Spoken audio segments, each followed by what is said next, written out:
Hai, dan selamat datang pada presentasi kelompok 2, Sejarah Pendidikan dan PGRI, yang beranggotakan Dian Kurniawan, Fikri Fadila, Irham Mustafa, Muhammad Iqbal, dan Septio Wigus. Pada presentasi kali ini, kami akan membahas mengenai sejarah pendidikan nasional. Pendidikan merupakan salah satu kebutuhan yang sangat penting dalam hidup manusia. Dengan pendidikan, seseorang bisa belajar untuk melakukan banyak hal, seperti bertahan hidup, mendapatkan pekerjaan, serta mendapatkan keterampilan. Tanpa adanya pendidikan, hidup manusia mungkin tidak akan berkembang. Seiring berkembangnya zaman, pendidikan pun ikut berkembang pula, yang didasari oleh beberapa faktor, seperti urgensi, kebutuhan, kepentingan, dan tantangan zaman. Berikut merupakan pembahasan perkembangan pendidikan dari zaman purba sampai dengan zaman kolonial. Pendidikan zaman purba. Pada zaman Neolitikum, kurang lebih 1500 sebelum Masehi, kepercayaan animisme dan dinamisme sudah mulai dianut oleh masyarakat bangsa Indonesia. Animisme merupakan suatu kepercayaan pada roh-roh nenek moyang, sedangkan dinamisme merupakan suatu kepercayaan pada benda-benda sakral. Tatanan masyarakatnya bersifat egaliter, yang artinya sederajat, atau tidak ada kelas sosial. Masyarakatnya dipimpin oleh pemuka adat. Tujuan utama pendidikan pada zaman purba adalah agar dapat bertahan hidup. Maka masyarakatnya diajarkan keterampilan hidup seperti berburu, mencari nafkah dengan cara bercocok tanam, berkebun, beternak, dan juga hidup bermasyarakat. Pada zaman ini, belum ditemukan tulisan atau sekolah formal, maka kurikulum pendidikannya meliputi pengetahuan dasar, sikap, keterampilan, dan keagamaan. Kemudian kita lanjut ke pendidikan zaman Hindu. Di zaman ini, manusia sudah menemukan tulisan. Di zaman ini, diberlakukan pemisahan kelas sosial atau sering disebut dengan stratifikasi sosial.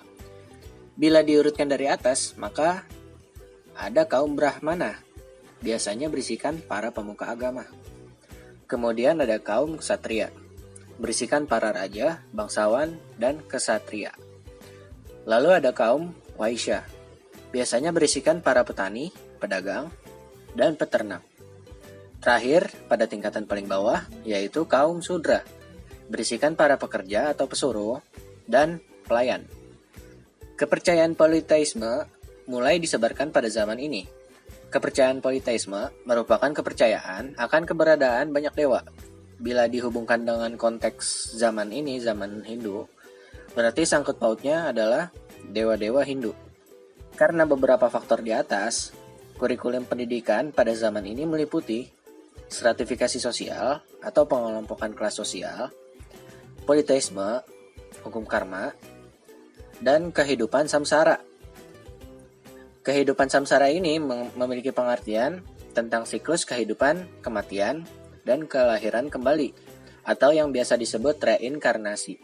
Dipercaya bahwa ada kemungkinan bila seseorang dari satu kaum meninggal, maka seseorang tersebut bisa saja bereinkarnasi menjadi kaum lain seperti dari kaum Sudra menjadi ksatria, atau menjadi makhluk lain seperti menjadi sapi, kerbau, dan lain-lain. Pendidikannya disebarkan oleh kaum Brahmana, hubungan diplomatik, dan hubungan kerajaan. Selanjutnya, kita masuk ke pendidikan zaman Buddha. Zaman Buddha tidak lepas dari zaman Hindu karena ini saling berkaitan satu sama lain, seperti masih ada kaum Brahmana dan kaum-kaum lainnya.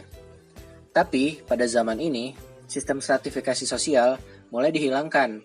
Oleh karena itu, tujuan utama dari pendidikan zaman ini adalah untuk mengangkat harkat dan derajat manusia. Penyebar pendidikannya atau guru pada zaman ini biasanya dari kaum Brahmana, empu, dan pertapa.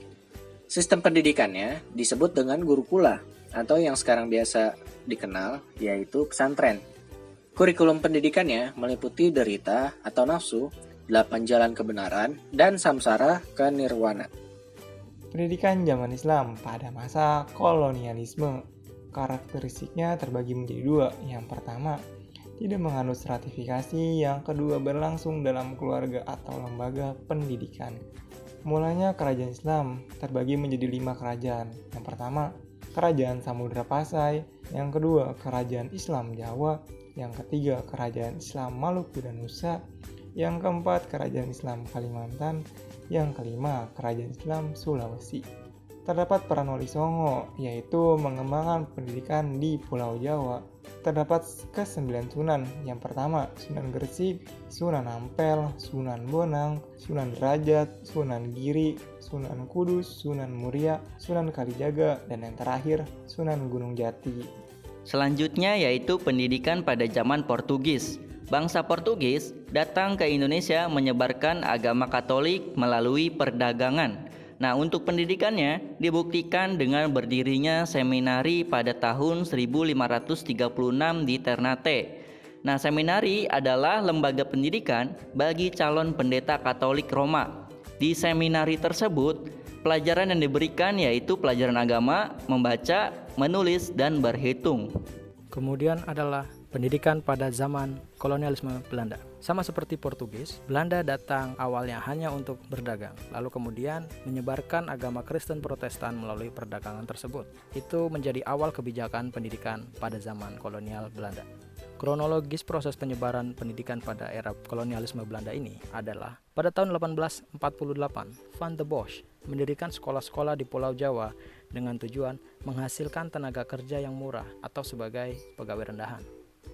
Pada 1849, didirikanlah 20 sekolah bumi putra untuk anak-anak pribumi khusus golongan priai saja.